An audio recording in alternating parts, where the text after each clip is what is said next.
ゆっくりしていってね。So, I recently saw the Ratchet and Clank movie.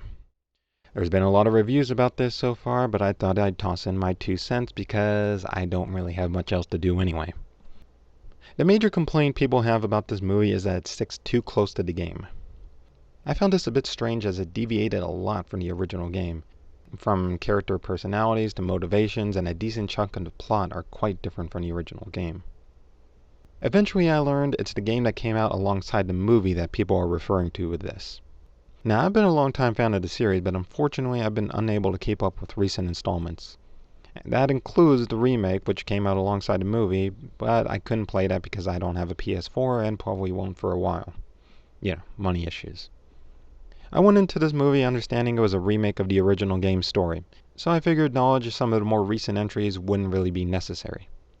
It seems a bit odd to complain about a game being too close to the movie it's based on, as there is no shortage of horrible games out there based on movies that recycle the plots beat by beat, while adding in little interactive bits between cutscenes that recreate scenes from the movie.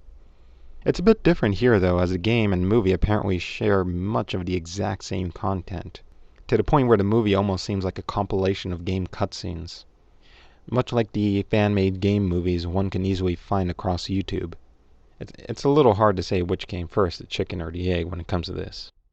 Some say the game reuses footage from the movies while adding little bits of content around those, but the opposite seems to be more of the case in my opinion. For one, the movie was given very poor marketing. I had heard this movie was being made a while back, but I had no idea it was released already until I saw some video review about it on YouTube. And many others were claiming things just like this, not knowing about the movie until they saw posters in the theaters and things like that. So the advertising was just horrible. The movie just sort of came out of nowhere. This is probably why the movie flopped like it did. I was lucky enough to literally be the only person in the entire theater when I went to go see it. Really, I was the only person in there. But to be fair, I did wait until a Tuesday afternoon to see it, specifically to avoid people. In case you're wondering, I don't like being around people all that much. You've also got this weird release date, which is right after big kids movies like Zootopia and Jungle Book, as well as being between big nerdy movies like Batman vs. Superman and Civil War. This gives the impression that the movie might have been a bit of an afterthought and only pushed out to make a quick buck, maybe advertise the game a little bit. As far as how I feel about the movie itself, all drama aside, I felt this was probably one of the best movie adaptations of a video game we've ever seen, but that's not really saying that much. It was a bit of a bland and generic movie, truth be told, and I felt it could have been a lot better, especially if they stuck closer to the original game storyline. But don't get me wrong, this is probably one of the most faithful adaptations of a video game we'll ever see, full of tons of Easter eggs and little nods to the fans, from Plumber making cameo appearances like he did in many of the earlier games to the original PlayStation's boot up sound, which was a nice little touch. Probably the biggest issue I have with this movie would have to be the relationship between Ratchet and Clank themselves, which felt a bit forced and awkward.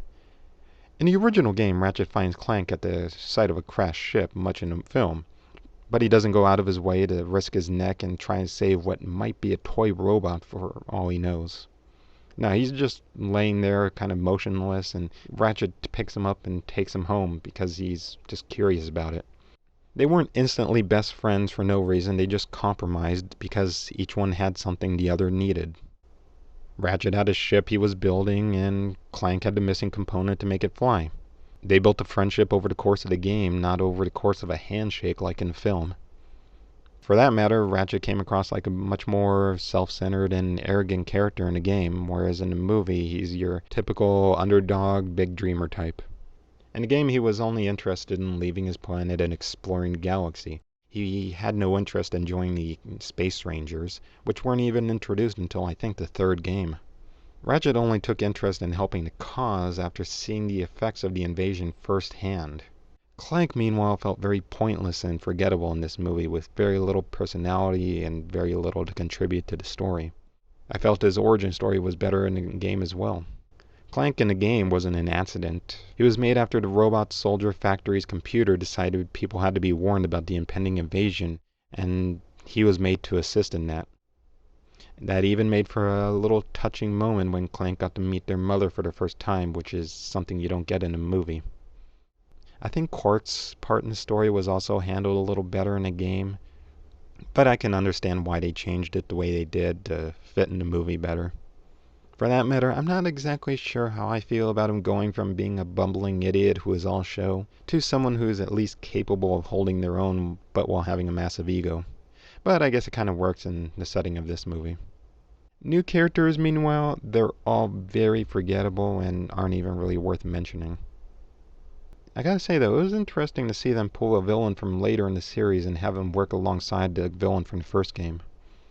It was even nice that they included a little bit of a backstory for that villain, as throughout much of the movie I was wondering why he looked so different while other characters looked exactly the way they do in the game. Overall, while I found the movie to be very generic and formulaic compared to your average computer-generated kids movie, I'd hardly call the movie bad, even with the oftentimes lowbrow sense of humor. If you set aside the issues with the game and just take the movie on its own, it's not the worst thing ever.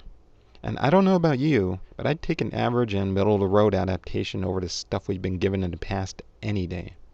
I mean, really, just take a second to stop and think about the types of movies in the past that have been based on video games. Think about how horrible most of them have been. How little they'd have to do with the games they're based on, how oftentimes they seem like they're created by people who know nothing of video games, let alone the game that they're basing the movie on. Then compare it to an adaptation that follows the plotline of the game very closely for the most part, has creators of the game on hand working with the filmmakers, has characters that look exactly the way they do in the game, and even include the same voice actors.